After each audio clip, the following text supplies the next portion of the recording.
kami sa DRT Dingalan Road. Yan yung makikita nyo, mga bundok. Ang lamig dito.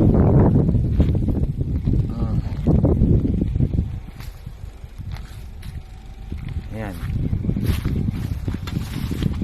Ganda, no?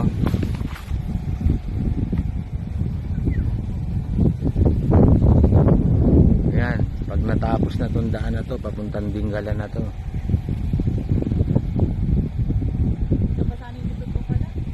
Ha?